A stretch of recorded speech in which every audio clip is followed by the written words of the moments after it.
watch our videos. Like us on Facebook. Contact us on WhatsApp. Subscribe our YouTube channel and watch our videos. ما كان محمد أبا أحد من رجالكم ولكن رسول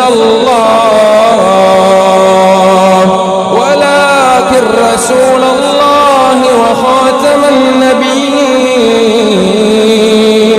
وكان الله بكل شيء عليما. بسم الله الرحمن الرحيم.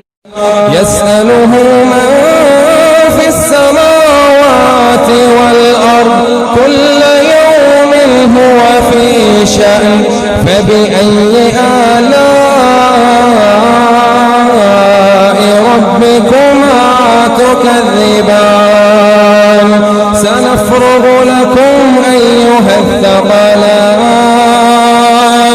فبأي آلاء ربكما تكذبان يا معشر الجن والإنس إن استطعتم أن تنفذوا من أقطار السماوات والأرض فانفذوا لا تنفذون إلا بسلطان فبأي آلاء ربكما تكذبان يرسل عليكما شواظ من نار ونحاس فلا تنتصران فبأي آلاء ربكما تكذبان فإذا انشقت السماء فكانت وردة كالدهان فبأي آلاء ربكما تكذبان فيومئذ لا يسأل عن ذنبه إنس ولا جان فبأي آلاء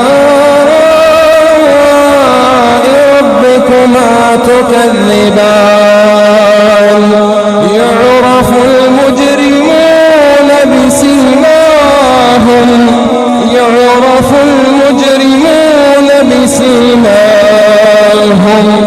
فيؤخذ بالنواصي والأقدام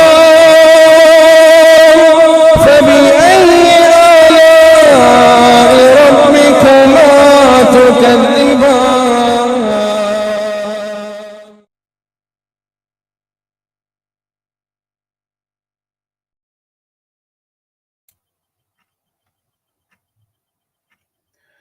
Assalamu alaikum rahmatullah wa barakatuhu. I hereby extend my salam to all the participants who have attached with this program and who are in the panel. Ladies and gentlemen, this program we are conducting in English language actually. We are very lucky enough that we find ourselves actually lucky that today we will listen a lecture delivered by Pai Saba and with the title Revelation of the Mirza Ghulam Ahmad Qadiani about Muhammadi Begum. Ladies and gentlemen, as you know, Mirza Ghulam Ahmad Qadiani prophesied about his marriage with Muhammadi Begum, and he prophesied that this has been decided in the heavens. And when this was not successful, he again prophesied that the husband of the said lady will die after 3 years, I think. Ladies and gentlemen, I will be hosting the program, and at the end of the program, we will take calls of highly esteemed guests, and then supplication will be offered by Shams Uddin Bhai. Actually, as a matter of fact, I got a telephone call just about 15 minutes ago that you will host the program today. So I just switched on my laptop and started my talk. I would request Pai Seba that I welcome her wholeheartedly and request that she would come and start her lecture. Pai Seba, Assalamu alaikum. I welcome you wholeheartedly and request you to start your lecture, please. Thank you. Walaikum assalam wa rahmatullahi wa barakatuhu. Am I audible? Yes, you are audible. Yes. All right. Nahmaduhu wa nusalli ala rasulihil kareem. Amma ba'd fa'auzu billahi minash shaitanir rajim. Bismillahir rahmanir rahim. Rabbi shrah li sadri wa yassir li amri wahlul uqdatam min lisani yafqahu qawli. Assalamu alaikum wa rahmatullahi wa barakatuhu. Mirza Ghulam Ahmad Qadiani, the resident of Qadian and the so-called inspired, the so-called prophet of Ahmadiyya sect, Ahmadiyya religion, always boasted about many things throughout his life. One of his famous most revelation inspirations was regarding his matrimonial relationship with Muhammadi Begum, who was a lady from the clan of Mirza Ghulam Ahmad Qadiani's distant paternal cousin. Interestingly, and owing to his cunning disposition, Mirza Ghulam Ahmad Qadiani associated his desire or lust with the holy inspiration. Nauzubillah. At page 572 of his famous book, Aina Kamalat-e Islam, he narrated, God directed me through revelation that I should seek the hand of his elder daughter in marriage and should tell him that he should first establish a relationship with me and then should get light from my light. And Mirza Ghulam Ahmad Qadiani was so sure to receive a negative response from Mirza Ahmad Beg, the father of Muhammadi Begum, that he added some juice to the revelation in the following words. In the upcoming para, he says, I was also directed to tell him that I had been commanded to let him have the land which he had asked for, and even some more land, and to show benevolence towards him in many ways, provided he would agree to the marriage of his elder daughter to me. But still, Mirza Ghulam Ahmad Qadiani was so depressed about the fate of his revelation that he started threatening the family of Mirza Ahmad Beg or Muhammadi Begum. And he threatened them of the grave consequences that they could have faced in case his proposal was not accepted. So at the very next page, he stated,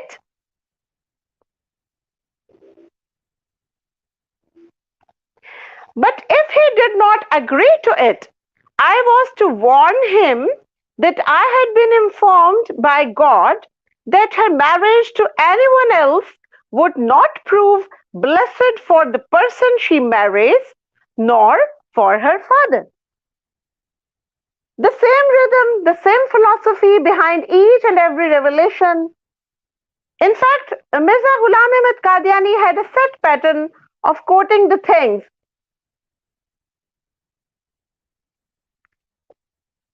He claimed something to have been revealed from Allah Almighty.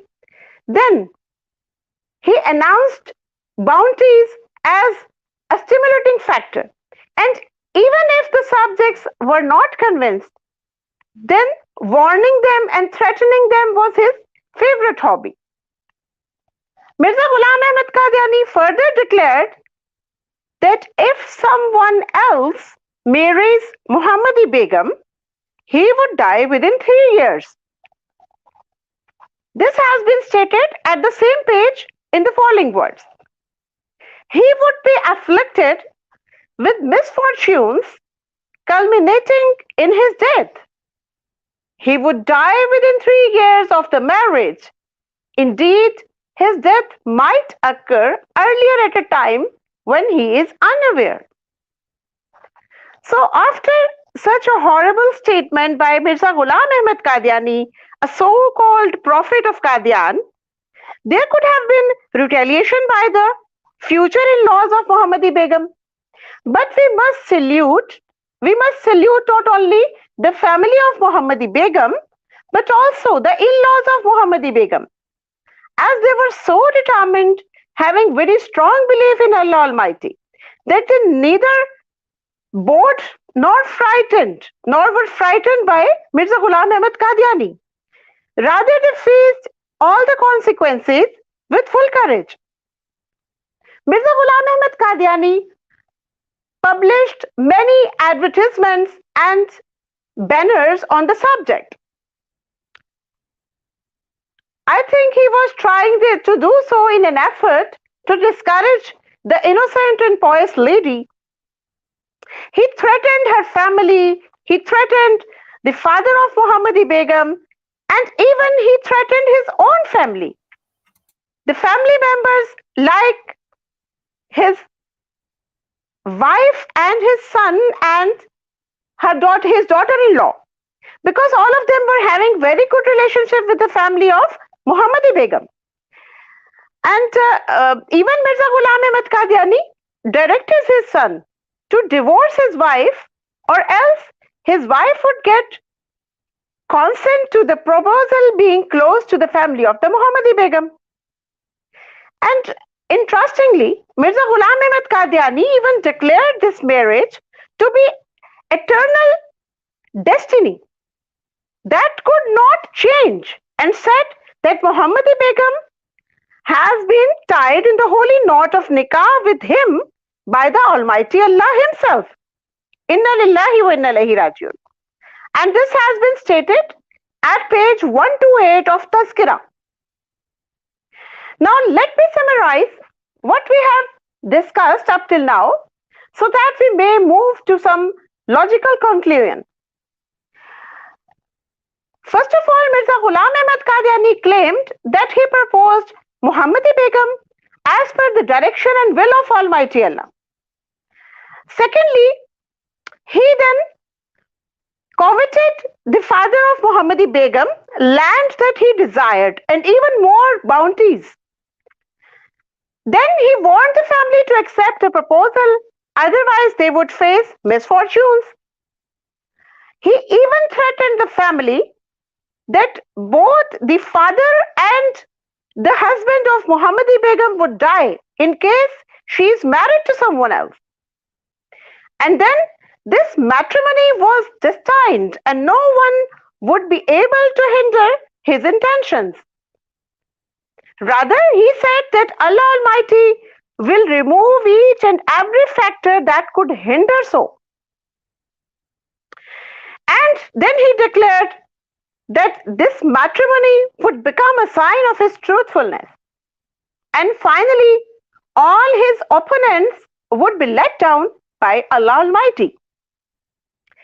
And finally, he declared that in case this revelation turns down, it would falsify the words and revelations of Allah Almighty. Astaghfirullah.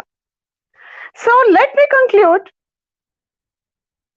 Though it was a planned series of spiritual blackmailing by Mirza Ghulam Ahmad Qadiani, but it did not discomfit the family. The believers did not turn down after facing such turbulence and the hurly-burly. Alhamdulillah. Muhammadi Begum got married to Mirza Sultan Ahmad, and had a blessed family afterwards. And by the grace of Almighty, her husband remained healthy and alive long time after the death of Mirza Ghulam Ahmad Qadiani. Mirza Ghulam Ahmad Qadiani kept on proclaiming that the nikah, this matrimony, as a spiritual knot, but it is evident that it was only a spiritual blackmailing tactic. Rather, a fiction claimed as a spiritual plot. And after knowing the whole scenario, the whole scheme, I'm sure I'm just justified to raise a few questions for the Ahmadi brethren and sisters. Question number 1. If this was inspired by Allah Almighty that Muhammadi Begum would be married to Mirza Ghulam Ahmad Qadiani, then why did Mirza Ghulam Ahmad Qadiani, the so-called inspired, fail to do so? Question number 2. Mirza Ghulam Ahmad Qadiani declared that falsification of the said inspiration would ultimately falsify the revelations of Allah or the words of Allah. Nauzubillah. Do you people agree? And how would you justify the prophecy of Mirza Ghulam Ahmad Qadiani then? Or would you believe in false revelations towards your so-called prophet? Question number 3. Reportedly, the Almighty Allah, while revealing this prophecy to Mirza Ghulam Ahmad Qadiani, also said that La tabdila li kalimatillah. You would not find any change in the words of Allah. So, was it then possible that the situation could turn against Mirza Ghulam Ahmad Qadiani, thus falsifying the words of Almighty Nauzubillah? Question number 4. What happened to the revealed promises of afflicting the family with misfortunes? Question number 5. The ultimate matrimonial relationship of Muhammadi Begum with the Qadiani was reportedly an eternal destiny that could not be altered or changed. Then why did this not happen? Question number 6. Why did the God of Mirza Ghulam Ahmad Qadiani leave him alone? Why was Mirza Ghulam Ahmad Qadiani let down by his opponents? Question number 7. Why were the words of the God of Mirza Qadiani falsified? Question number 8. Is it ethical to disgrace a woman in Islam by mentioning her in advertisements and banners? Question number 9. Is it justified or ethical to claim that a married woman will become widow and then she will remarry me after being widowed? And finally, question number 10. Why did the husband of Muhammadi Begum live long despite so many revelations by Mirza Ghulam Ahmad Qadiani's God? Tilka asharatin kamila. And finally, Mirza Ghulam Ahmad Qadiani at page 31 of Ruhani Khazain, volume 11, declared that this revelation regarding the son-in-law of Mirza Ahmad Beg would not turn down.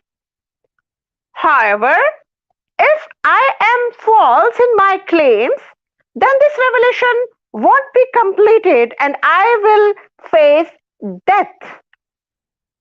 And what happened, dear viewers?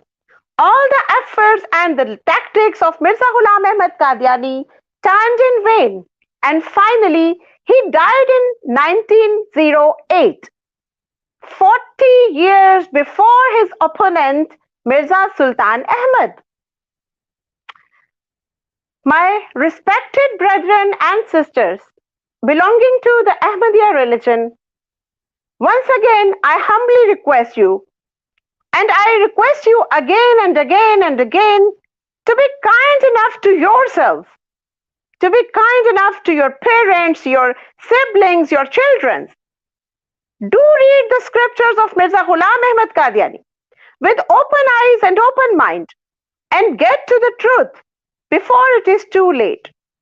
ربنا لا تزغ قلوبنا بعد إذ هديتنا وهب لنا من لدنك رحمة إنك أنت الوهاب. Assalamu alaikum wa rahmatullahi wa barakatuhu.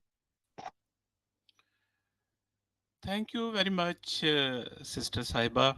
I'm a great admirer of yours. When I joined this forum about 1 year ago, I was nil about the Qadianiat. I didn't know about it. But they say that a journey of 1,000 miles begins with a single step. So about 1 year ago, I took the very first step and I learned from you, all the people who have joined our stream here, Kashif Saab and Baidullah Bhai and then Shams Uddin Bhai, everybody, that today I'm able to conduct this program about this girl. Ladies and gentlemen, Sister Saiba has posed 10 questions. Before going to our participants here who have joined our stream, I would summarize the lecture today in my own words, in simple words, so that then we will go to our participants and take their comments, and then we will take the questions from our highly esteemed guests if they have joined. Ladies and gentlemen, this was a very wonderful lecture given by Sister Saiba, Pai Saiba. I would summarize Ghulam Ahmad, as far as I know, at the age of 46, he had a crush on a very young lady by the name of Muhammadi Begum, as Sister Saiba told in her lecture, who happened to be daughter of Ahmad Beg, and he was the follower of Ghulam Ahmad Qadiani. Ghulam Ahmad Qadiani asked her father to marry her to himself, which he refused. Ghulam Ahmad announced a prophecy. I would like to tell you, our participants who have just joined, that he prophesied 2 prophecies. The first one I'm going to mention, that she will be married to him because Allah had married her to him and no one had power to turn away from that becoming true. He offered bribes of estate and wealth to Ahmad Beg. When it didn't work, he begged for his piety. As Bashir Ahmad will agree with me, because these people are more expert on this Qadianiat than me. Then he brought family pressure and finally made threats. The first prophecy of marriage to Muhammadi Begum actually failed. Ladies and gentlemen, the second prophecy is very interesting. Ahmad Beg did not budge from his position and married his daughter to an ordinary soldier. And then Ghulam Ahmad prophesied that the husband of Muhammadi Begum, he will die soon and would be married to him, since their marriage had taken place in the heavens. And he fixed a 3 years period for the death of the soldier, husband of this lady, of this beloved lady rather. 22 years later, Ghulam Ahmad died, but the soldier lived for another 40 years. If Kashif Bhai and Bashir Sahab agree with me, and if I am not wrong, and she lived even longer. The second prophecy of marriage to Muhammadi Begum also failed.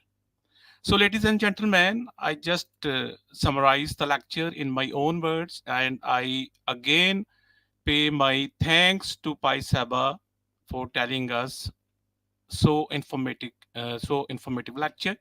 And as I said, I have learned a lot from Sister Saiba, and because the way she unfolds the hidden stories of Qadianiyat, it's very interesting.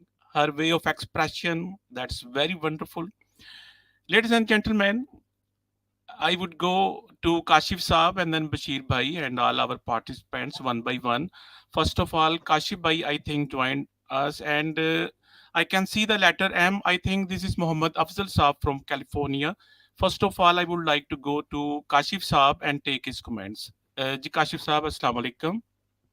Wa alaikum assalam wa rahmatullahi wa barakatuh. Thank you very much, Dr. Sir, that you have given me this opportunity to give my comments upon this very good lecture of today by our very respectable Dr. Pai Spirit Saiba. Mashallah, Dr. Pai's Spirit has always been delivering very informative lectures in regard to infidelity of Mirza Ghulam Qadiani. And her lectures contain authentic references from Qadiani books, which not only deify Qadianiat, but also show true devilish face of Mirza Qadiani. And today, Dr. Pius Spirit once again showed cruel face of Mirza Ghulam Qadiani, how he tried to entrap a pious young lady and how he threatened her family. But things further revealed how Mirza Qadiani's claims turned to be wrong as he gave false revelations about Muhammadi Begum and her family. So it's really needed to convey this expression of infidelity of Qadianiat to everyone, including those who do not understand Urdu. And Dr. Pai Spirit is very much commendable, for she has arranged this English lecture to reveal this infidelity to the people of globe, who mostly understand English and they are not well versed in Urdu, or even they don't know about Urdu. So she has put very right and authentic questions today. Even those 10 questions you talked about, Dr. Sab, and you gave a review of those questions as well.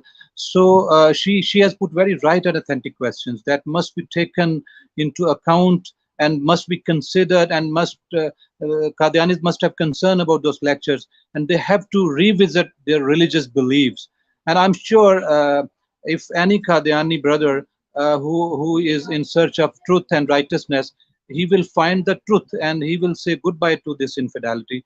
And it's very much needed by our Qadiani brothers to go through this lecture and to even look upon the questions Dr. Paispit Saiba has just put today. And thank you so much. I don't want to give don't want to take a lot of time today because other brothers are always also over here. And Dr. Paispira Seba, again, I pay my salute, applause, and all my appreciations to you for this very good lecture. Very well done. Thank you so much. Jazakallah, bro. Jazakallah. Thank you for your valuable comments, Kashif Saab. Now we will go to with the IDM. I think it is Muhammad Afzal Saab. I think yes, Muhammad Afzal Saab.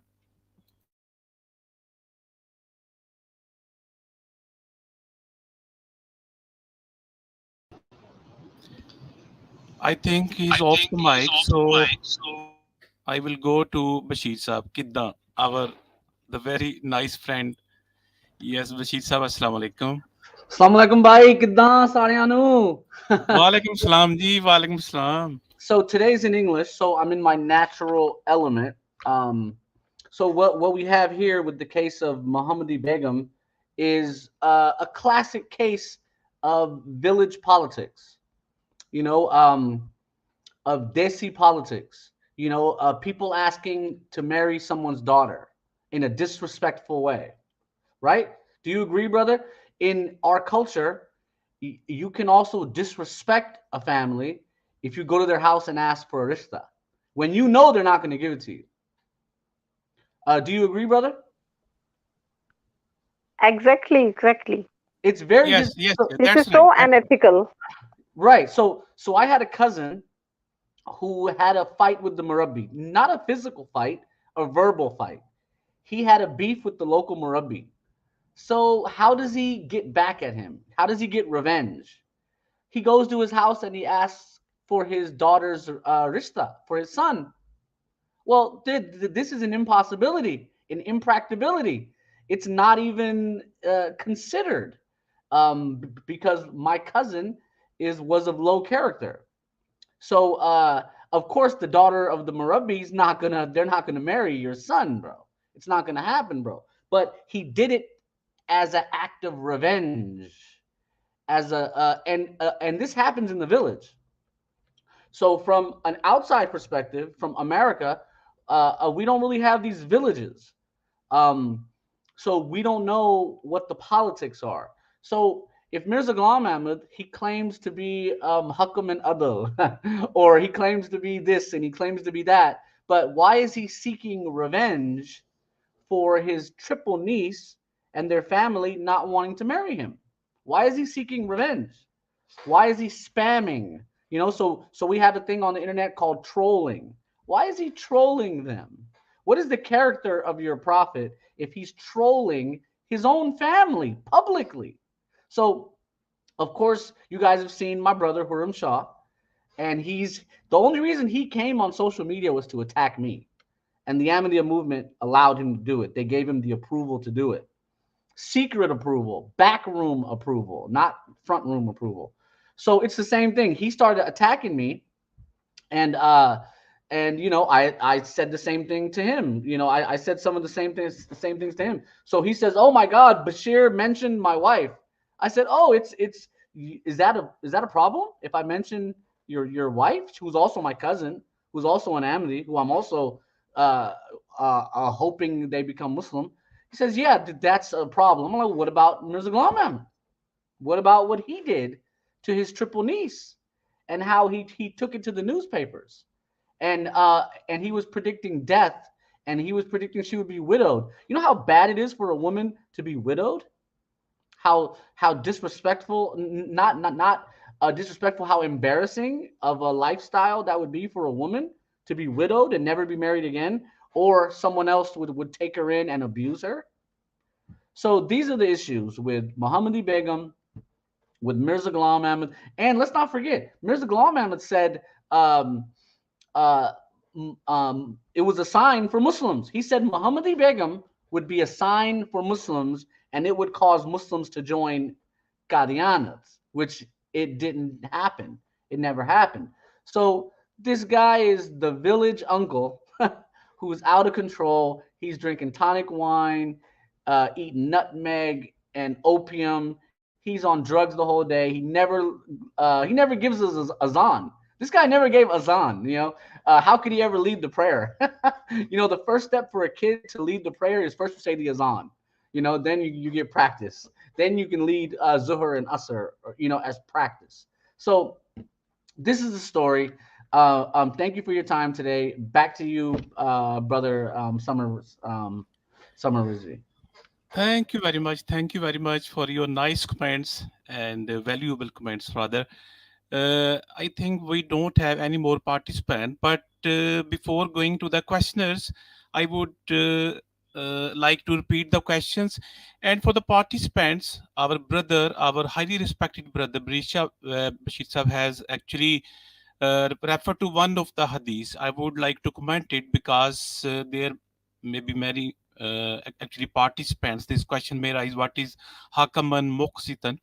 Actually, brother Bashir referred to a hadith which you can read in the hadith book Sahih Bukhari 2476.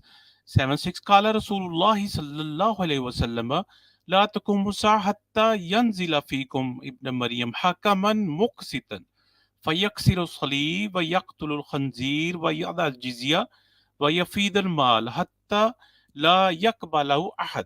The English translation is, Allah's messenger said, the hour will not be established until the son of Mary descends amongst you as a just ruler. He will break the cross, kill the pigs, and abolish the jizya tax.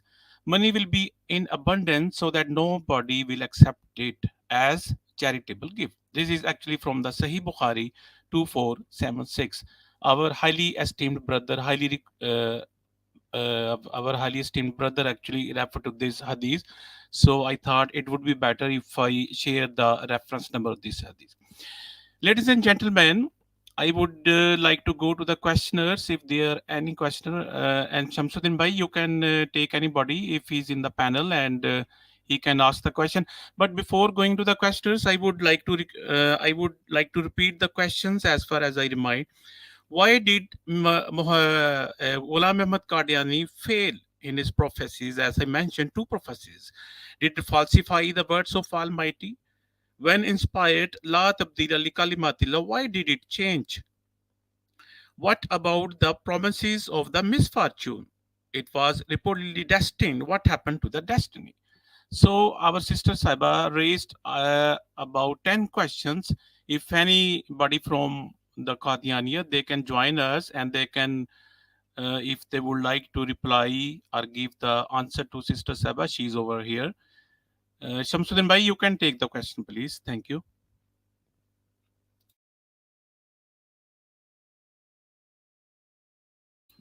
Yes, we have a message from Kashif Saab that admin is not connected to you. Okay.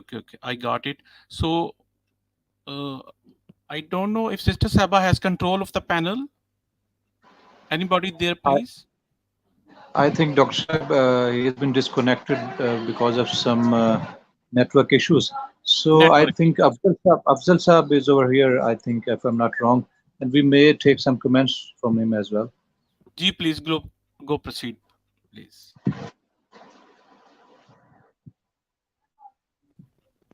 Assalamu alaikum warahmatullahi wabarakatuh. Walaikum.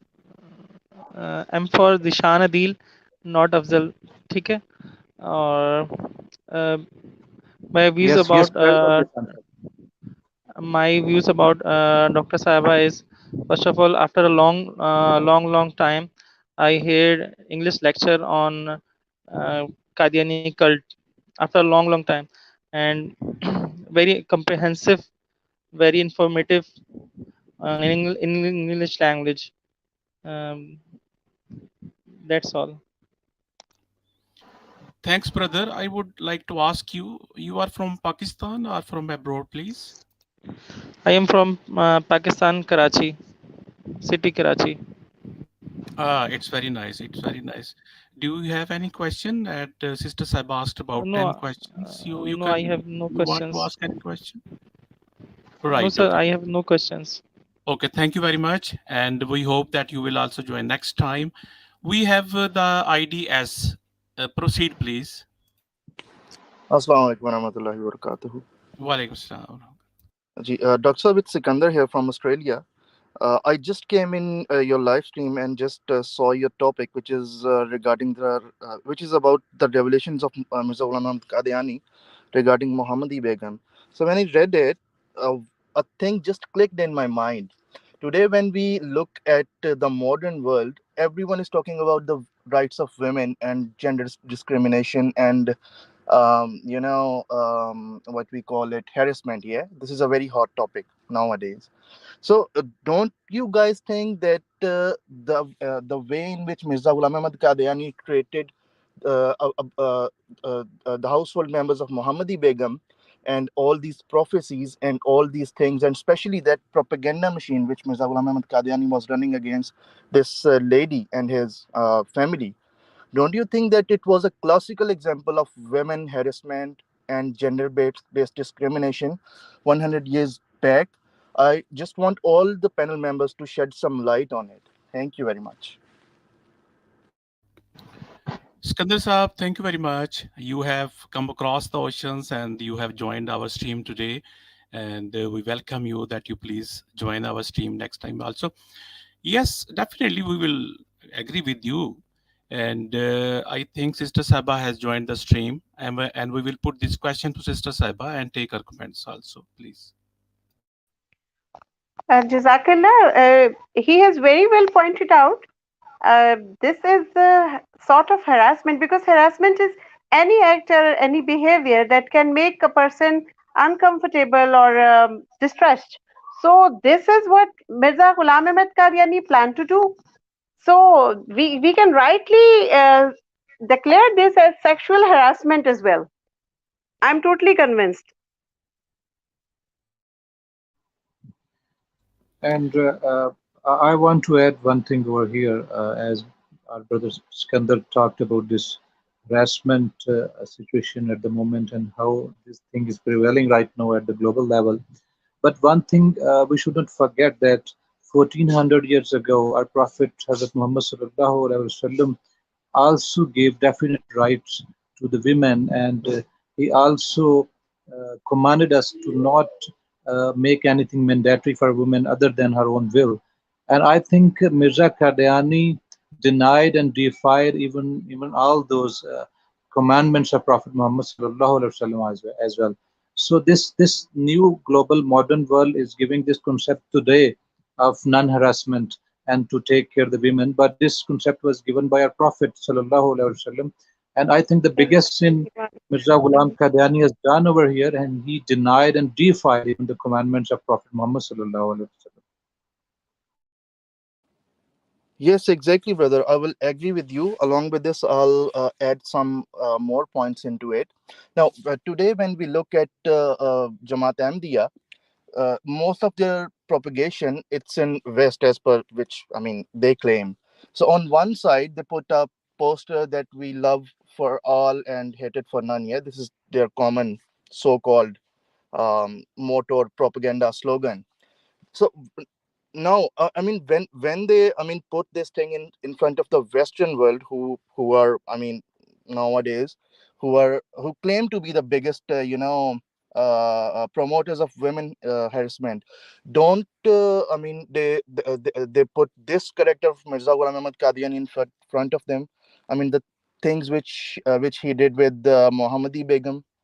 I mean, because I mean, for me, it's a clear contradiction. Yeah, on one side, you are saying that we have got a slogan which is love for all and hatred for women. Yeah, and we are operating in the Western world. We are propagating in the Western world, and on the other side, the person who founded our mission, he, I mean, did this and this and this against an innocent woman of that time. Definitely, Brother Sikandar, you have given a very right point over here. And this point can be very convincing for the Protestants and the Christians who are just talking about this right of women at this era of time. And it is a need of time to convey this true expression of infidelity of Mirza Qadiani to everyone, because the other world, the other non-Muslim world, is always asking us that uh, perhaps we are doing some cruelty towards Qadianiat, but they must know that we are not the false ones. It is actually Mirza Qadiani who was a false-faced person and who made all false claims. And definitely, you are very right that these things can be put into the account, and then that can be taken in front of them, that they must know this the reality of Qadiania, that what slogan of love they are putting in and what they are doing opposite to it. You are very right, brother. Yes, brother, because this is the thing which was in mind. Yeah, because I mean, instead of just putting your, or representing your bright side of love for all and hatred for none in front of West to, propagate them and capture them for your chanda and all these things, you should put both the pictures, that yes, here we say love for all, hatred for none, and on the other side, our founder, he did this and this and this with Muhammadi Begum. He, defamed her. He, I mean, said this and this about her. He, published vague prophecies about her. So, I mean, both the things, they should be presented in front of the Western world, especially when you say, I mean, in their own terms, that we are representing Hakiki Islam or true Islam.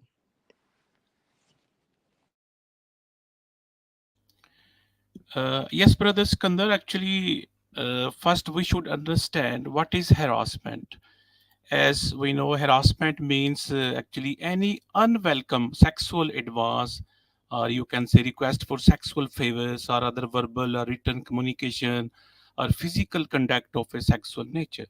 If we definitely, all of the lecture today falls under this definition, and it is a very clear, you can say clear cut actually example and instance of harassment. On the other hand, apart from this, we see that in the religion of Islam, women have the right to education and enjoy all of the spiritual rights that men have. The greatest right given to a Muslim woman is economical independence. The Holy Prophet ﷺ, he championed the rights of women. Thus, Islam is the first actually religion to give women rights of inheritance. So, I would agree with you that it is a very good example of harassment. And this was my comment. Then we will go to Bashir Saab. He would like to comment, please. Bashir Saab. Assalamu alaikum.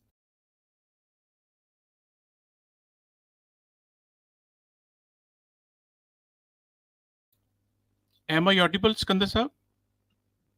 Yes, Dr. Saab, I can hear you. Yes, you are rightly audible. If Bashir Saab is in our stream or he has left, I don't know, because I can see his ID. He might be busy somewhere else, I think, because he's visible Anyone? over here. Skandar Saab, would you like to ask any more question, please? No, Doctor, but if you allow me, can I add one more thing into it? Oh, definitely, sure. Thank you. Thank you so much, Doctor.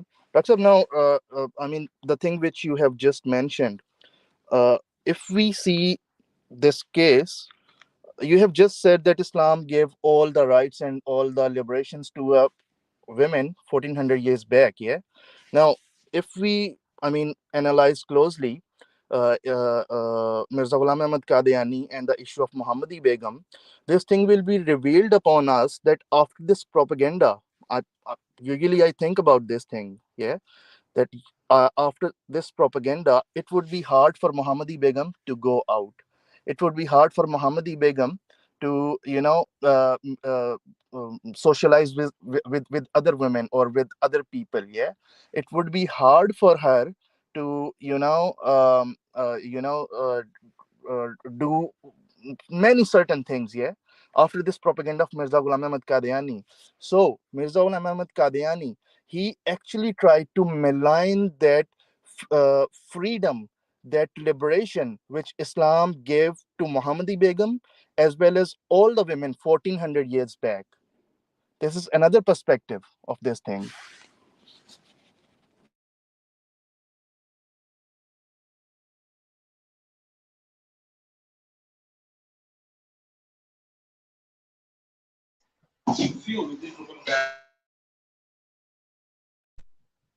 I I think.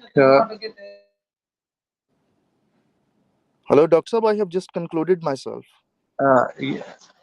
Hello, sorry. My mic was actually muted. Yes, you are right, Skandar Sahib. As you see that in the Holy Quran, Almighty Allah says in Surah Nisa, I think the verse is 34. In Arabic, I would recite then English translation. Ar-rijal kawwamuna ala nisai bima fadalallahu ba'dahum ala ba'z wa bima anfaqu min amwalihim. Fasalihatu kanitatu hafizatu lil ghaibi بما حفظ الله واللاتي تخافون نشوزهن فعظوهن فاحجروهن في المزاج واضربوهن فإن أطعنكم فلا تبغوا عليهن سبيلا إن الله كان عليا كبيرا. I actually recited this verse to highlight that Islam's give the equal rights as far as spiritual aspect of the religion is actually concerned. But on the other hand, as far as discipline is concerned, when the discipline is concerned, men, Almighty Allah says, Ar-rijal kawamuna al-nisa, that men are in charge of women by right of what Allah has given one over the other, and what they spend for maintenance from their wealth. So righteous women are devotedly obedient, guarding in the husband's absence what Allah would have them guard. So, I mean to say that spiritually they are equal. But as far as discipline is concerned, then men have a one darja. They have a one rank above the woman. Yes, Kandasa?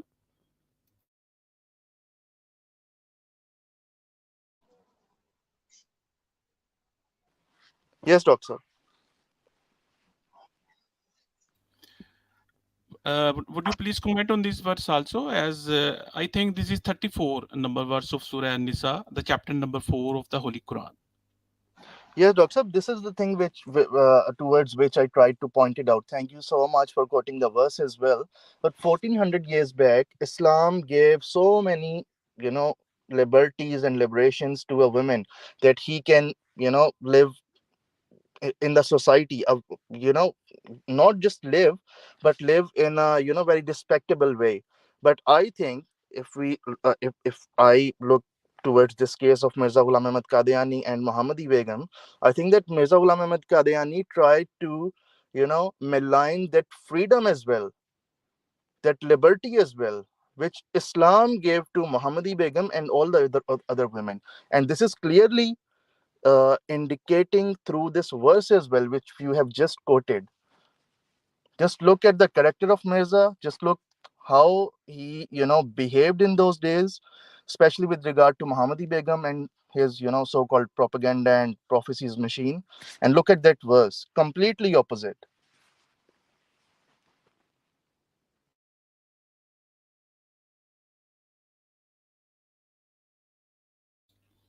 Yes, you are right, definitely. Actually, I can recall one of the hadiths of the Holy Prophet. As you know that on this forum, we actually extend the verses from the Holy Quran and the hadiths. Actually, our basic aim is to convey the message of Almighty Allah and of our Prophet. I can recall one hadith on this topic, as you pointed out. عن أسيد بن أبي أسيد طابي عن أمرات من المبايات قالت that one of the Sahabiya said كان فيما أخذ علينا رسول الله صلى الله عليه وسلم في المعروف التي أخذ علينا ألا نعصي في ألا نخمش وجها ولا ندو ويلا ولا نشق جيبا وألا نشر شعرا. It's a very beautiful hadith as your topic is concerned.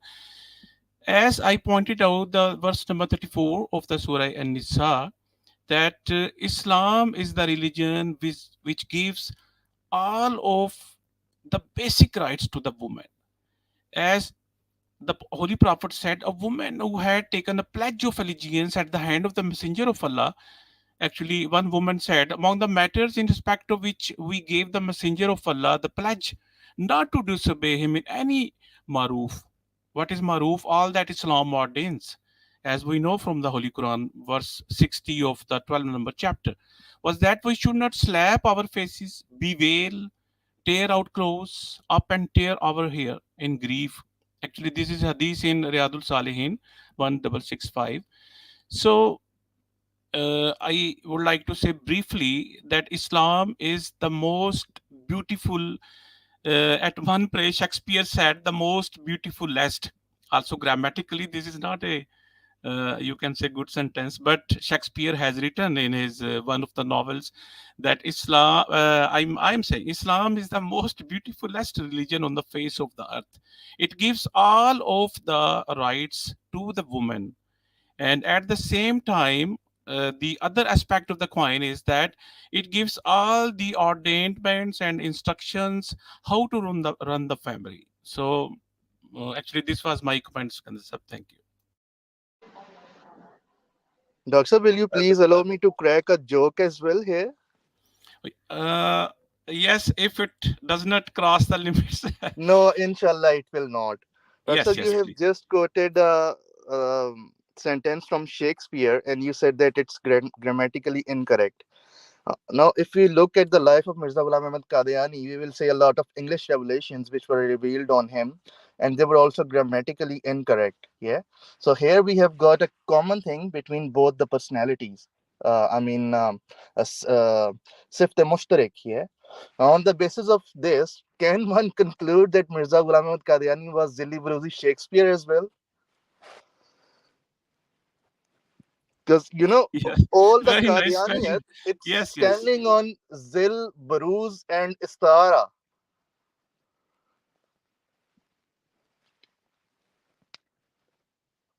Well, So, Dr. Sir, I want to add one thing and then leave. I would beg pardon to leave because it's getting much time. Yes, yes, please. I have a last message for the Ahmadi brothers and sisters. It's a brief verse in English. Friends, hope for the best while you are alive. Jump into experience while you are alive. Think and think while you are alive.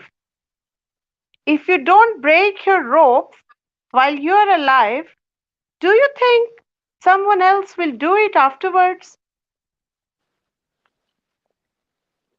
You will simply end up with an apartment in the city of death if you find nothing now. If you make love with the divine now, in the next life, you will have the face of satisfied desire. So think and think when you are alive and hope for the best while you are alive. Thank you very much. Jazakallah. Jazakallah, Dr. Shaiba. It has been again a very good message through this poetry you have given to the Qadiani brothers. And Dr. Shabashab, you just narrated an ayah of Surah Nisa, and then I just remember one ayah, 19 ayah of this Surah Nisa, where also Allah said, Ya ayyuhallazina amanu la yahillu lakum an tarisun nisa karha. that it does mean that, oh, you who believe it's not lawful for you that you should take women as heritage against their will. So there is a clear message of Quran that you cannot take a woman uh, forcefully as a heritage of yours. So Mirza Qadiani has really decided.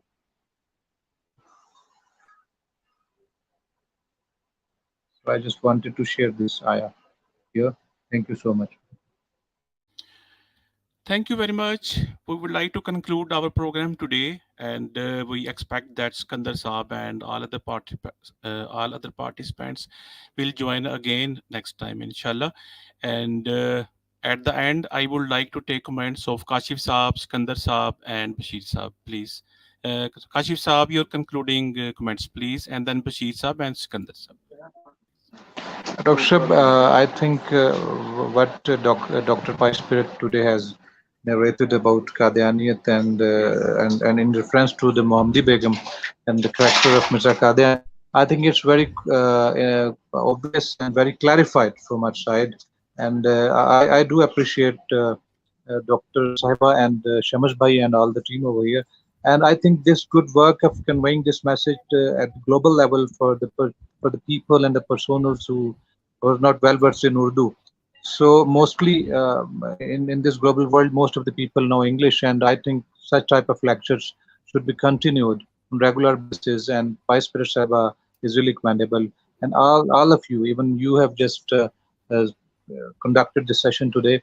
So thank you so much for everyone to everyone, and may Allah give us the strength to continue this good work. Thank you so much, sir. Kashif Saab, I will request you that you please summarize in Urdu as well, if you would like to, because we have many participants who only understand Urdu language. If it is feasible, please.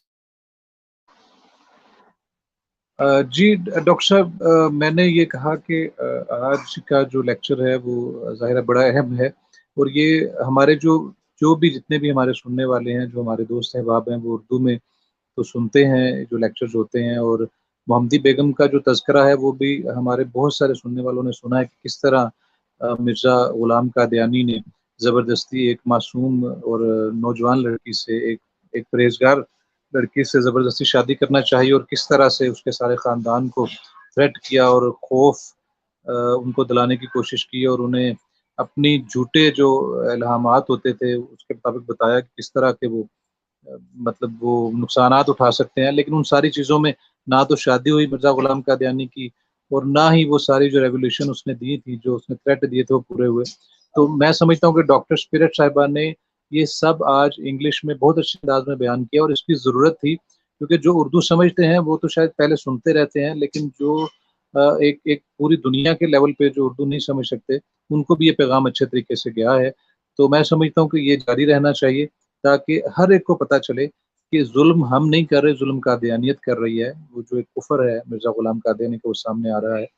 तो आप सबका बहुत शुक्रिया doctor साहब कि आप सब ने मिलके आज एक इतना अच्छा प्रोग्राम जो है वो कंडक्ट किया। जी शुक्रिया। Thank you very much. Now we'll go to Skandar Saab and take his comments in English language, because basically the program was in English. Yes, Skandar Saab, and then Bashir Saab. Ji, Dr. Saab, I would like to say that the limerick which my sister just presented in the end, it just nailed the message of this whole transmission and this whole stream.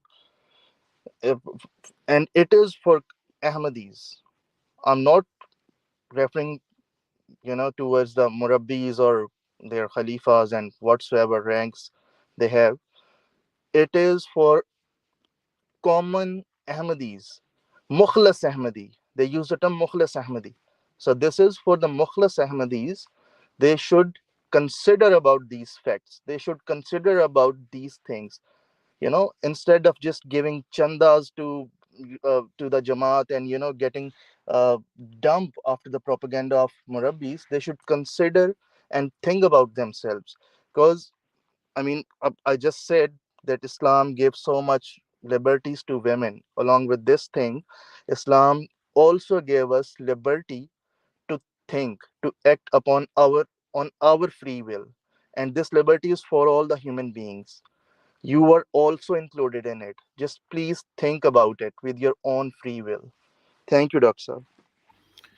Thank you very much for your comments. It is about an hour. And Bashir Saab, are you still here? Would you like to give your concluding remarks, please? Yeah, so this is more than sexual harassment. This is like defamation level stuff here, you know. And when I first started reading about Ahmadiyya, 2003, 2004, critically, I read about Ahmadiyya as a kid, but all we had was Philosophy of the Teaching of Islam, Jesus in India, that was in English. So when I first started reading about Ahmadiyya or Qadianiat, I read about Muhammadi Begum, and I was shocked, blown away. I rejected them just on that. Just on that. There's nothing else to look after. After Muhammadi Begum, if you're still reading, I don't know what to tell you. It should be a case closed after Muhammadi Begum. But you know, Dr. Rizvi, the problem is everyone who's an Ahmadi is benefiting from it. You know, some people get asylum. If the poor Ahmadis in Pakistan are looking for asylum, the rich Ahmadis don't want to leave Pakistan. Not all of them. Some maybe. But the rich Ahmadis have already benefited from Ahmadiyya. If you joined the military and you were an Ahmadi, you got special treatment. If you're a politician, you got special treatment. If you were an Ahmadi in Pakistan in the 50s, 60s, 70s, you got special treatment. Even my dad got a job at Wabda in the 70s, which is really hard, and a wife. So everyone who's an Ahmadi is benefiting in some way. The Murabbis, you know, most of the Murabbis are illiterate or borderline illiterate. These guys couldn't work a job. They couldn't, if you had them work somewhere 5 days, they couldn't do it. You know, when I was in Rabwa, someone told me once, "Je banda khota bhi hove, kehne murabbi ban ja, you know, roti te milegi." See what I mean? So everyone is in Ahmadiyyat for a reason. They're not just Ahmadi because they read and they believe it. My brother, my dad promised to give him the family business. So he's an Ahmadi because he was given a family business. He was given a business. He was given all these things. You know, I have some cousins who say, my dad is such a good person. Well, why? Because he gave you things. You know, some Ahmadis tell me, your dad is amazing human being. I said, why? He goes, oh, because he let me borrow 10,000 and never asked for it back. So this is why people are in Ahmadiyya. It's not literature. It's not belief. They benefited. They got a job. They got some money. They got a woman. You know, there's a white guy who converted a Damon Stengel. We call him Demon Strangle on Twitter. He just married a Pakistani girl. It was his dream to have a brown girl. This is also a thing. You know, white people want a brown girl, and they don't. This is an easy way to get it. There's another guy, Noonan, Dr. Rizvi. Have you heard of Noonan? Yes, Michael yes. Noonan. I know. Okay, he had a fetish for brown women, and he got some Ahmadi woman pregnant, had some kids with her, neglected her, didn't want to pay her. You know, in America, you have to pay child support. In Pakistan, I don't think child support exists, right? But in the West, it does. And they rob men, and they penalize men, and they give women the advantage, right? So Noonan had to pay child support for his 2 children, 2 boys. I'd be happy to raise them. And he didn't have a job. So his solution is become an Ahmadi, become a Murabbi without training, no training. He got training from a Murabbi 1-to-1. And we know what that means. You know, it's also sexual, right? So Noonan got another Ahmadi woman, had a bunch of kids with her. He never paid child support because on the books, how much money does he make? Not much, because the Ahmadiyya movement pays his bills. But so technically he benefited because he was able to get out of not paying child support. They gave him a job. He doesn't have any skills. You know, he can't type fast. He doesn't have a business degree. He doesn't have an accounting degree. He doesn't have an engineering degree. He doesn't want to be a plumber, a mechanic, or a blue collar worker. So he joins that's his solution. So he benefited from it. In fact, we even found a German ex-Nazi tank captain who joined Ahmadiyyat and benefited from it. So all of this is about benefit. How does it benefit you? The Mirza family benefits. You know, Fazli Umar Hospital is a private hospital. Who gets all the money? Where does all the money go? It's not a government hospital. It's not controlled. The funds don't go to the government or come from the government and vice versa. So this is why Ahmadis like Yo-Yo Han and Jerry and these other guys and Hurram Shah and Damon Stengel and Noonan and Mirza Masroor, they don't say anything because they're making money off of it. They have benefit from it. You know, in the West, we call the Ahmadiyya movement a Pakistani cultural club or a Punjabi country club, because that's why they go. The only reason that they go to their temple is because everyone there is Pakistani and they feel comfortable. Whereas if you're Muslim and you go to the masjid, it's maybe 10% Pakistani. It could be 50% African American, 20% Afghani, 10% Indonesian. It's all mixed up because, you know, in fact, there's a masjid 10 miles from my house where they speak Persian only, even the khutbah. Khutbah Jummah is in Persian. So Ahmadiyyat works and people don't question it because they're benefiting financially or in some way. So that's the story, brother. Thank you very much. Once again, I pay thanks to all the participants who listened to our conversation and gave their valuable comments. They joined our stream and asked questions and listened to us. At the end, I will offer a supplication and then we will close our stream, inshallah. But I think no Qadiani Murabbi has joined our stream. Anyhow, I will recite the Majlis Kafara.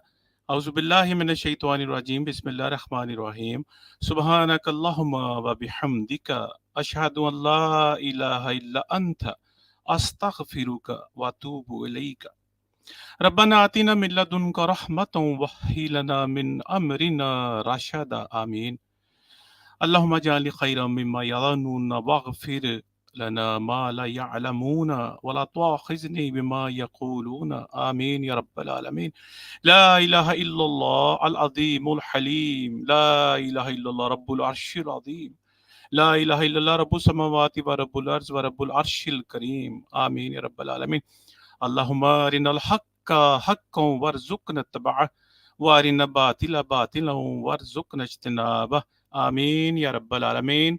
Once again, thanks to all the participants. Assalamu alaikum rahmatullahi wa barakatuh.